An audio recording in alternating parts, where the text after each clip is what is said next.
Conor McGregor versus Nate Diaz 3. It's looking like it's going to happen. Mike Reviews It All here. Thanks for tuning in to another video, guys. Are you guys excited about this fight as I am? That second fight was so incredible. The first fight was one of my favorite fights ever just because it was such a surprise. Nate Diaz on 5 days' notice. Conor coming back and train, fighting at 170. And now we can see what would happen at 155. Yeah, I understand. Everyone's not as excited as I am. Definitely not Tony Ferguson or Kevin Lee, who are fighting for the interim title, which is appropriate. Conor, has basically vacated his belt for a while. He went off and did his boxing thing. He went off and did a few other things. Now, looks like he maybe wants to do a super fight with Nate Diaz. I wouldn't blame him. That's where the money is. Nobody wants to see him fight Tony Ferguson or Kevin Lee, not any more than anyone else. I mean, Conor's going to sell tickets regardless because he's Conor. But then you throw Nate Diaz in there. Nate Diaz is going to sell tickets regardless because he's Nate Diaz. You have both of them in there. That's what creates a mega fight. That's what creates these super mega fights. It's not all about skill, unfortunately. People want to be entertained.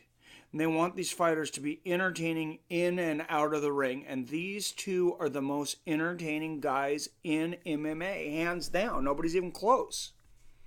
I don't know which one is more entertaining, but they are definitely the most entertaining. If you're one of these, consider yourselves these hardcore MMA fans that have been, with the UFC since day one.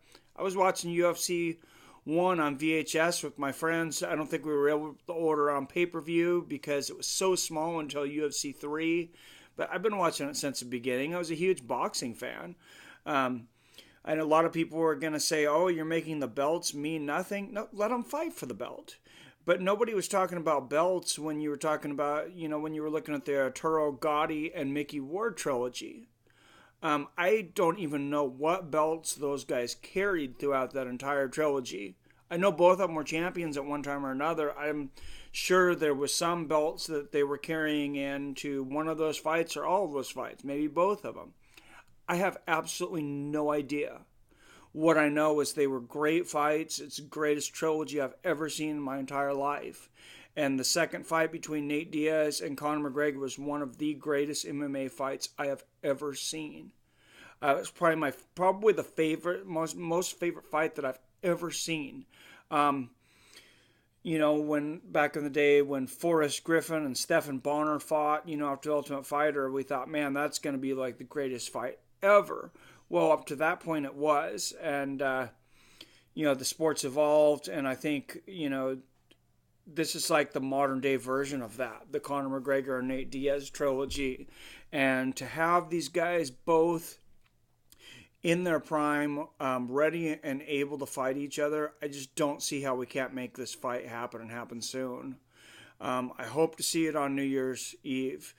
John Kavanagh has been fighting for a St. Patrick's Day fight in New York, which gives Conor a little more time to rest, to get back down in weight, to readjust back to MMA training from boxing. So all that makes sense, but obviously there's a huge monetary incentive with the Irish in Madison Square Garden on St. Patrick's Day. It's kind of a no-brainer from a marketing aspect. Do they want to wait that long for him to fight, though? Does he defend the title in between? I don't know. That would be a huge risk because he loses the title to Kevin Lee or Tony Ferguson. And then what's the interest in the fight against Nate at that point? There's still an interest. But depending on how Conor loses it, definitely not the interest that was there before. If I'm Conor, if you're looking for a money standpoint, here's my thing. I fight Nate Diaz on December 30th. I train my butt off. Hopefully his boxing has got, and I like Nate Diaz. I'm not saying I want Conor to win, but from his perspective, that training of boxing with Conor McGregor, hopefully his boxing is has surpassed Nate Diaz's now when he went in there. He's been in there with the greatest boxer ever. I sparred a lot with Paulie Malignaggi, a lot of other guys. He obviously greatly increases boxing skills.